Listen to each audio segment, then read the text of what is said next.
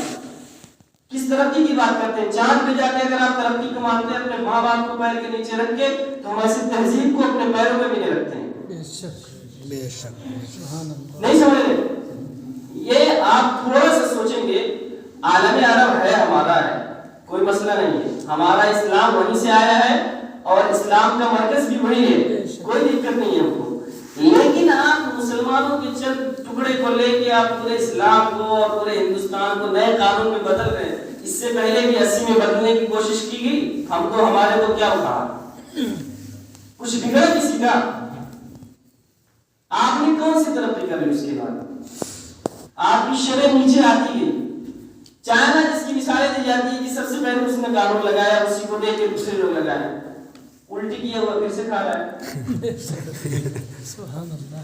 بھائی یہ چیزیں کسی اور کو دو ملک میں جو نہیں جانتا ہے. یہاں تو مولوی چٹائی پہ بیٹھ کے پوری دنیا کی باتیں کرتا ہے، اور چٹائی پہ بیٹھنے والے بڑی بڑی تحریکیں چلا رہے ہیں اور چلا کے بڑے بڑوں کو جھکا کے رکھ دیا. یہ کوئی مسئلہ نہیں. لیکن مسئلہ یہ ہے کہ فیملی پلاننگ اسلام کی نظر میں کیا ہے؟ وہ جو حدیث ہے عاصل والی، وہی ایک حدیث لے دے کے ملتی ہے. قرآن کی آیت میں نے کہہ دیا اگر خشیت املاک ہے تو آپ اس کی توضیح کر سکتے ہیں کہ یہ خشیت املاک نہیں ہے. بتائیے جتنے زیادہ بچے والے کون سے ایسے ماں باپ ہیں جنہوں نے پھانسی لگائی ہے؟ پھانسی لگانے کی آج کی شرح اگر دیکھیں گے تو سب سے زیادہ بینک کا لون ہے. کسان بینک سے لون لیتا ہے، اپنی کھیتی کرتا ہے اور کھیتی ڈوب جاتی ہے، پیداوار نہیں ہوتی ہے اور وہ بچے کو لے کے پھانسی لگا دیتا ہے. جائیے آپ مہاراشٹر کے علاقے میں جائیے، دیکھیے پھانسی سب سے زیادہ وہاں ہوتی ہے، غربت سب سے زیادہ ہے وہاں پہ. آپ کہہ رہے ہیں کہ مسلمان لگا رہے ہیں، ہم تو بینک کے لون کو بھی حرام کہہ رہے ہیں کہ بھائی پھانسی لگانے کی وجہ بھی تو وہی بن رہا ہے. کیوں جا رہے ہیں آپ سود میں؟ محنت کر کے کھائیے، 2 روٹی کھائیے. بچے بڑے ہوں گے، وہ جب کمانے لگیں گے تو اولڈ ہاؤس کی بجائے آپ کو اپنے سینے سے لگا کے رکھیں گے. لیکن جب آپ وہی بچے کر دیں گے تو کیا سینے سے لگائے گا؟ وہ کہے گا ہم اپنا فیوچر بنائیں گے کہ تمہارے چکر میں پھنسیں گے. یہ مارکیٹنگ ہے، سمجھ رہے ہیں؟ یہ فیملی پلاننگ جو ہے یہ مارکیٹنگ ہے، یہ پولیٹیکل نعرے ہیں. اس کا آپ کی زندگی کی حقیقت سے کچھ لینا دینا نہیں ہے. کبھی غلط فہمی میں اس میں بتائیے کہ ہم 2 بچے رہیں گے تو اس کی بہت اچھی تربیت کر دیں گے، ہمارے 2 بچے رہیں گے تو ہم اس کو بہت اچھا پڑھا لیں گے. تقدیر اور رزق کسی کے ہاتھ میں نہیں ہے سوائے اللہ کے. آپ جس کو بھی مانتے ہیں، مطلب ہمارا مخاطب کوئی بھی ہو سکتا ہے، وہ انسان اپنے ہاتھ سے یہ نہیں کہہ سکتا کہ کل میں اتنا کما لوں گا، نہیں کہہ سکتا. وہ جتنے بڑے بڑے بزنس مین ہیں وہ اگر آنکڑا بھی لگاتے ہو تو وہ کل کا نہیں لگاتے. آج میں نے کتنا کمایا بس اتنا حساب ہے اس کے پاس، کل کا حساب نہیں رکھتا کہ کل کیا ہونے والا ہے، کیونکہ بزنس میں اسے خود نہیں پتا کہ کل میرا فائدہ ہونے والا ہے کل نقصان ہونے والا ہے. تو خیر یہ باتیں اسی طرف جا رہی ہے. میں اسلام کی تھوڑی سی بات کر رہا تھا کہ عزل والا مسئلہ کیا ہے، کہ اللہ کے نبی صلی اللہ علیہ وسلم کے زمانے میں عزل کیا گیا اور آپ نے منع نہیں فرمایا. اور یہ ثبوت حدیث ہے کہ بھائی دلیل ہے، یہ کر سکتے ہیں عزل. اب اس کے لیے بہت ساری چیزیں ہیں. آج کے زمانے میں ٹوپی پہنا دو یہ چل رہا ہے. تو اس حدیث کی جو اشارہ ہے نا، یہ بات بولا جاتا ہے، یار میں بول دیا. خیر میں وہ لفظ نہیں بولنا چاہ رہا تھا جو مارکیٹ کا ہے. تو کہنے کا منشا یہ ہے کہ عزل کے جوابات بہت سارے ہیں، احادیث میں ہی موجود ہیں. پہلے سب سے بڑا مسئلہ ہے کہ آپ جتنی احادیث اس طرح کی ممانعات کا مطلب کہ اولاد کو ضائع کرنے کی جو احادیث ہیں رجم وغیرہ یا جیسے بچے کو حمل میں مارنا، اس طرح کی جو احادیث ہیں وہ بہت زیادہ ہیں. تو ان احادیث کو سامنے رکھ کے یہ اصل کی حدیث اس سے ہمیشہ ٹکرا جاتی ہے. اب اس کی علماء نے کیا تشریح کی ہے؟ اس کی علماء نے تقریباً 4 یا 5 تشریحات کی ہیں. نمبر 1، وہ جو اصل تھا وہ اس زمانے میں تھا جب بادی سے اس وقت جمع کیا جاتا تھا. اور بادی سے جمع کرنے کا مطلب یہ ہے کہ اگر وہ پیٹ سے ہوگی تو کام نہیں لے سکتے آپ اس سے. ٹھیک ہے، تو عزم کر لیتا تھا انسان کہ چلو یار کام کرنے والی وہی ایک ہے. یہ اس زمانے کی بات ہے، آج کے زمانے میں بادی کا مسئلہ نہیں ہے. یہ اس حدیث کا صرف جواب ہے. یہاں مت اس کو فٹ کر دیجیے گا کہ بادی تو آ رہی ہے پھر سے، ایسا نہیں. نمبر 2، بادی اس لیے نہیں آدمی چاہتا تھا بادی سے وتی کرانے کو کہ اگر اس سے بچہ پیدا ہو جائے وتی کرنے سے، اس لیے کر رہے تھے کہ اگر بچہ پیدا ہو گیا تو یہ ام ولد بن جائے گی. آپ جانتے ہیں مسئلہ ام ولد بننے کے بعد اس کی خرید و فروخت جائز نہیں. کون چاہے گا بھائی اپنے ہاتھ سے اپنے پیر کو کلاڑی مار دو؟ لے دے کے کپڑا دھلنے والی وہی ہے، وہ بھی چلی جائے گی.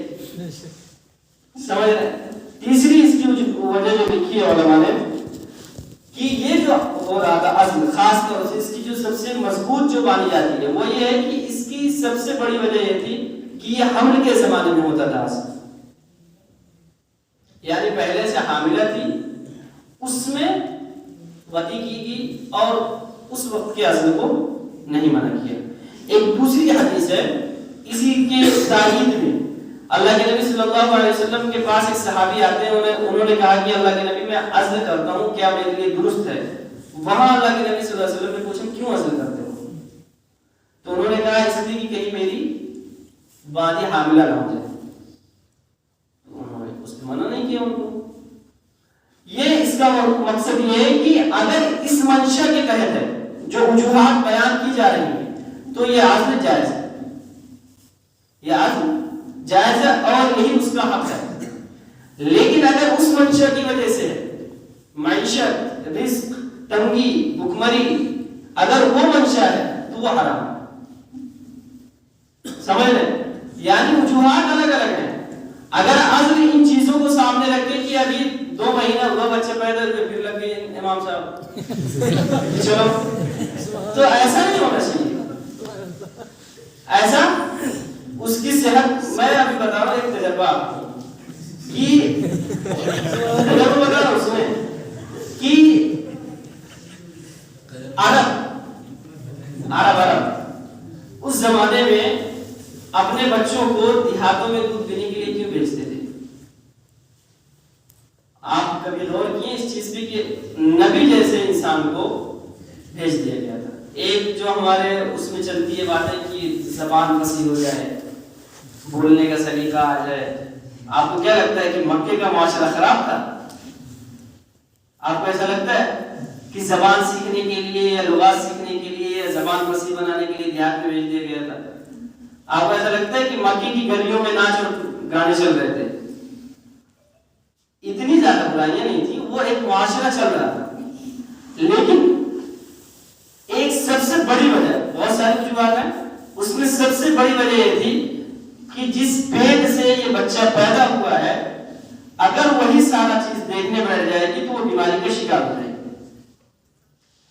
9 مہینے پیٹ میں رکھنے کے بعد جب پیدائش کے وقت جو اس کو درد ہوا ہے یا پیدائش کے وقت اس نے جو درد سہا ہے، جو تکلیف اس کے اندر پیدا ہوئی ہے، جو زخم اس کے اندر پیدا ہوا ہے، وہ فوراً ٹھیک ہونے والا نہیں.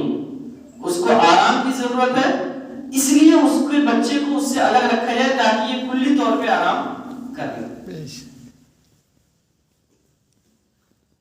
بے شک ہے تھوڑی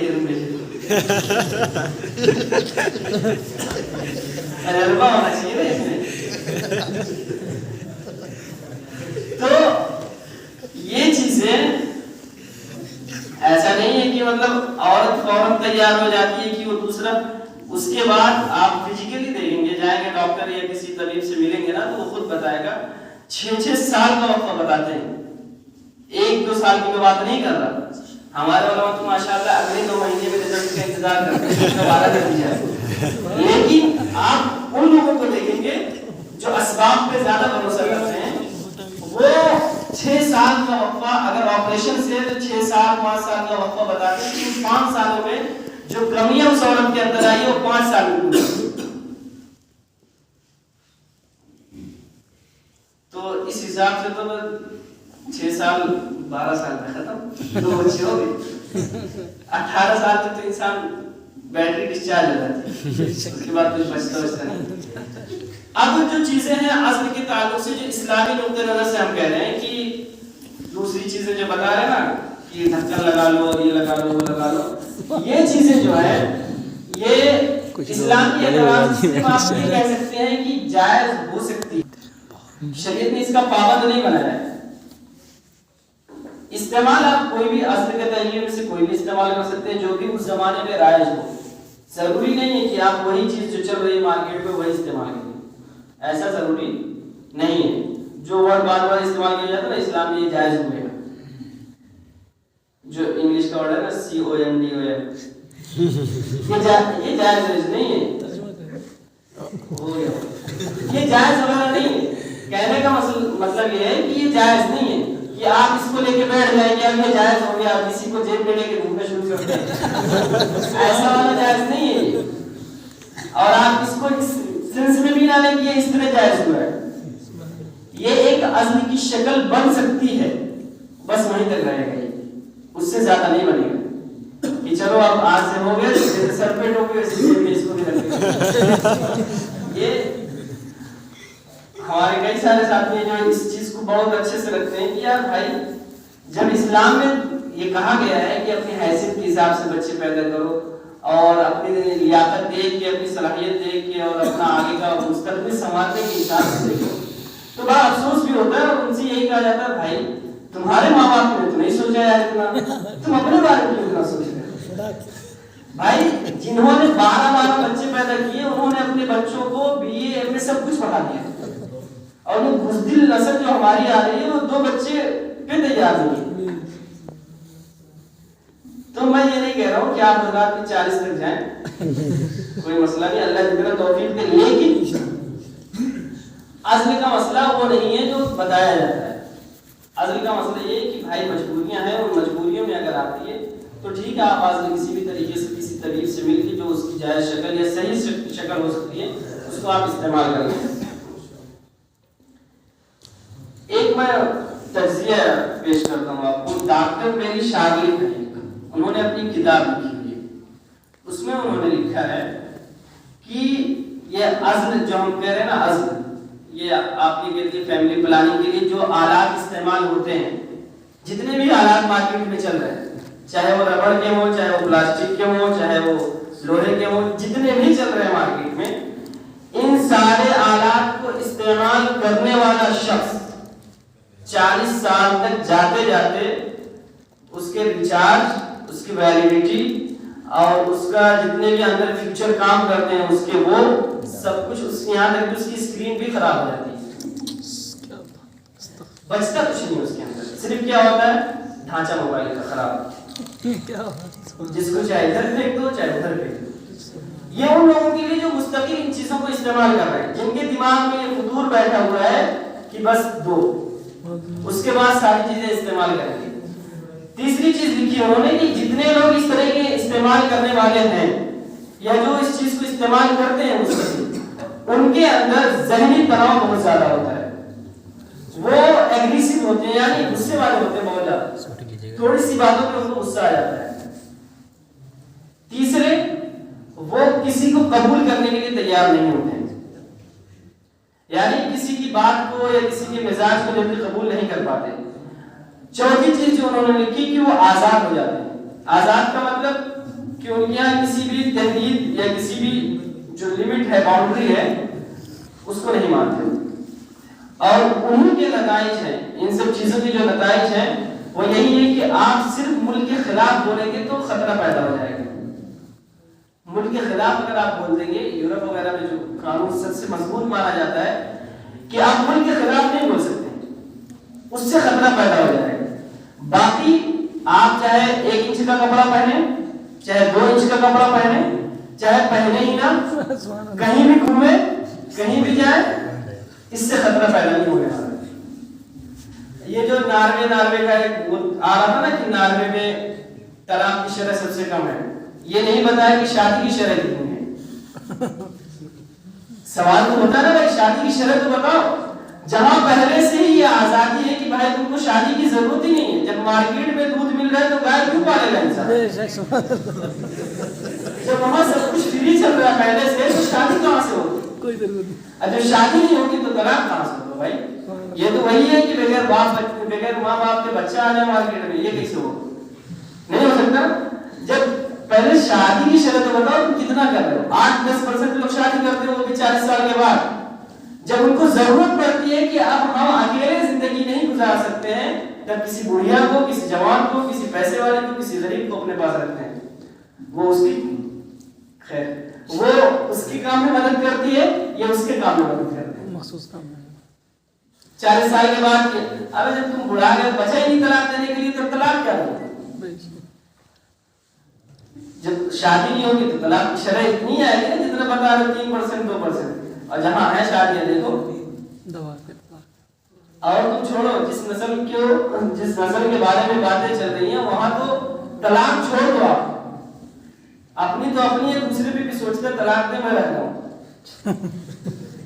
چاچا کے جگاڑ رہتے ہیں نا ہمارے استاد سے، وہ کہتے تھے کہ عرب کا جو شیخ ہوتا ہے وہ اپنے بیٹے کی شادی تو کرتا ہے لیکن اس لالچ میں کرتا ہے کہ مجھے بھی آفر کہیں سے آ جائے، تب تو 40 ہو گئی۔ یہ چیزیں میں ہنسانے کے لیے نہیں کہہ رہا ہوں آپ لوگوں کو کہ آپ ہنسے اور آپ فریش ہو کے جائیں، یہ چیزیں سوچنے کی ہیں کہ جہاں شادیاں ہیں یا جن یورپ کنٹریز کی آپ مثال اٹھا کے جن کی دیکھنا چاہیں دیکھیں، جہاں بھی طلاق کی شرح کم ہے یا طلاق کی شرح زیادہ ہے، وہاں سب سے زیادہ دیکھیے کہ وہاں ہو کیا رہا ہے، عرب میں ہو کیا رہا ہے، اور وہاں کیونکہ یہ مقابلہ عرب کا اور ان کا ہے، ہمارا اپنا کچھ نہیں لینا دینا۔ ہم تو بیچ میں وہ کہتے نا دوسری کی شادی میں عبداللہ دیوانہ کود رہے ہیں، ہمیں کوئی نام نہیں رہا اس سے، ہمارے اوپر امریکہ نہیں آ رہا اٹیک کرنے، ہمارے اوپر یورپ نہیں آ رہا اٹیک کرنے، ہمارے اوپر عرب نہیں آ رہا ہے، لیکن ہم کر کیا رہے ہیں بھائی؟ یورپ کر رہا ہے ہم بھی کر لیتے ہیں۔ چائنا دیکھو ہمارا دشمن ہے، کم وقت وہ روز قانون بدلتا ہم بھی بدلتے، ہم بھی اس کا مقابلہ کریں گے۔ مقابلہ جس چیز میں کرنا اس میں ہو نہیں رہا تم سے۔ سب سے زیادہ آبادی ہے چائنا کے پاس، سب سے بڑا پاور ہے اس کے پاس، پلان کچھ نہیں ہے، بس یہ اوپر سے دیکھ دیکھ کے نقل کرنے کے لیے بھی تو دماغ چاہیے نا۔ عبارت اب وہ چوتھے سوال کی عبارت کی طرح پہلے سوال کو اٹھا کے ڈال دیے، نقل کرنے کے لیے بھی تو دماغ چاہیے نا انسان کو کہ بھائی سوال نمبر کون سا ہے۔ انہوں نے جب پالیسی بنائی تھی نسبندی کی اور تحدید کی تب آپ نے لاگو یہاں نہیں کی، اب جب واپس کر رہے ہیں تو آپ لاگو کر رہے ہیں۔ بھائی چائنا نے ختم کر دیا، اب آپ لے رہے ہیں کہ چلو ٹھیک ہے ہمیں دے دو ہم سنبھال دیں اس کو۔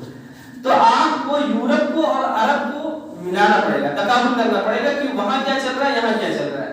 ہمارا اس کھیل سے کچھ لینا دینا نہیں ہے، بس یہ کہ ہمیں استعمال کیا جا رہا ہے، مسلمان کی وجہ سے لے رہے ہیں کھانا بنا کے، ختم۔ عرب میں یہ چل رہا ہے کہ وہاں طلاق کی شرح کم ہوتی جا رہی ہے، جتنی متعلقہ ہیں وہاں پہ ان کے لیے آئے دن آفر آتے رہتے ہیں، کوئی نہ کوئی شیخ میں شادی کرنے کے لیے تیار ہوں۔ اور یورپ کی متعلقہ کو جا کے دیکھو، پوچھنے کے لیے کوئی تیار نہیں، فری میں آ رہی ہو تو بتاؤ، ایگریمنٹ نہیں کریں گے۔ ایگریمنٹ کا مطلب جانتے ہیں، وہاں اگر شادی ہوگی تو آدھی مالک بن جائے گی، یہ نہیں بتایا وہ کہ شادی کیوں نہیں کر رہے۔ بھائی شادی کرتے ہی وہ عورت آپ کے آدھی ملکیت کی مالک ہو جائے گی، 50% حصہ اس کو چلا جائے گا، کیوں شادی کرے گا؟ فری میں اتنا کمایا اپنی زندگی لگا کے فری میں دے دی ان کو، تو جب شادی نہیں کرے گی تب طلاق ہونی کہاں ہے؟ عرب کر رہے ہیں شادی، طلاق بھی ہو رہی ہے لیکن متعلقہ بہت کم ہے وہاں پہ، پھانسی لگانے والے لوگوں کا وہاں کوئی وہی نہیں ہے، جرائم کی دنیا میں سب سے نیچے ہیں وہ لوگ، جنسی جرائم ہو یا ملکی جرائم ہو دونوں اعتبار سے ان کے ہاں کوئی وہ نہیں ہے، زنا ان کے ہاں بہت کم ملتا ہے، ریپ کی وہاں شرح ہی نہیں ہے، ذرا سا بدتمیزی آنکھ بھی مار دی تو اٹھا کے جیل میں ڈال دینا، سمجھ یورپ میں اٹھا کے بات کرتے ہیں، یہ چیزیں میں یہ بتا رہا ہوں کہ جنسی جرائم اور ان دونوں کے تقابل میں چل کیا رہا ہے. یورپ کے پاس کیا ہے اس قانون کے بعد, اور عرب کے پاس اس قانون کے بعد کیا بچا ہے؟ عرب اس قانون کو بنانے کے بعد مضبوط ہوتا جا رہا ہے, معاشرتی طور پہ بھی مضبوط ہوتا جا رہا ہے. اور یورپ قانون بنانے کے بعد بھی, یورپ قانون بنانے کے بعد بھی اگرچہ وہ سائنس لے کے چلا گیا آسمان تک, چاند تک پہنچ گئے, اس سے فرق نہیں پڑتا, لیکن تم زمین پہ کہاں کھڑے ہو؟ زمین پہ کہاں کھڑے ہو وہ بھی تو ضروری ہے. آسمان پہ جا کے اترو گے کہاں؟ یہ چیزیں عرب اور یورپ کا جو تقابل ہے معاشرتی وہ ایک دم تباہ ہے دونوں کا.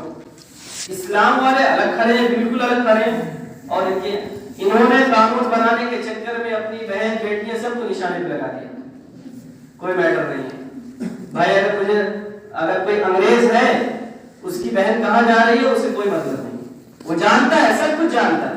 اس کی ماں کہاں جا رہی ہے یہ بھی جانتا ہے, اس کی اپنی بیوی کہاں جا رہی ہے, کس کے پاس جا رہی ہے یہ بھی جانتا ہے, لیکن کچھ بگاڑ نہیں سکتا. وہ یہ قانون یہاں بھی پاس ہو گیا اسے, لیکن وہ کچھ بگاڑ نہیں سکتا ہے. یورپ میں, عرب میں آ جاؤ, ابھی ایسا نہیں ہے حکمت. یہاں تو سیدھے سیف اللہ ختم. تو یہ ایک معاشرتی تباہی ہے. اس نعرے کے پیچھے جو معاشرتی تباہی ہے اس کے علاوہ کچھ بھی نہیں ہے. جہاں جہاں انہوں نے اس قانون کو لاگو کیا ہے وہاں وہاں کی تباہی سب کے سامنے ہے, اور جہاں لاگو کرنا چاہ رہے ہیں وہاں کا انجام آئندہ ہی بتائے گا کہ کیا ہونے والا ہے. اسی لیے اس قانون کے جھمیلے میں ایک سیاسی کھیل ہے. کانگریس نے بھی کیا تھا, آنے والی حکومتیں بھی کریں گی. ان کو مطلب یہ ہے کہ جو لوگ اس نعرے پہ پھنس گئے وہ ان کے ہیں, جو نہیں پھنسے وہ اس کے خلاف, اور جو پھنس گئے وہی ووٹ دیں گے, کیونکہ نام مسلمان کا ہے. بھائی مسلمان کو تباہ کرنا ہے, کر لو, کہاں سے کرو, نہیں کر پاؤ گے. یہ تو مطلب ایک انسانی فطرت ہے کہ کسی ایک قوم کو خالصتاً اس نام پہ نہیں ختم کیا جا سکتا, یا اس کے اوپر کچھ بھی نہیں کر سکتے. یہ نام صرف استعمال ہوتا ہے آج کے زمانے میں سیاسی فائدہ اٹھانے کے. کسی کو کوئی دشمنی نہیں. کیا ہمارے مودی جی مسلمانوں سے نہیں ملتے ہیں؟ بھائی یہاں سے عرب جاتے ہیں, باقاعدہ شیخ کرتے ہیں, شیخ یہاں آتا ہے تو اس کو حق بھی دیتے ہیں.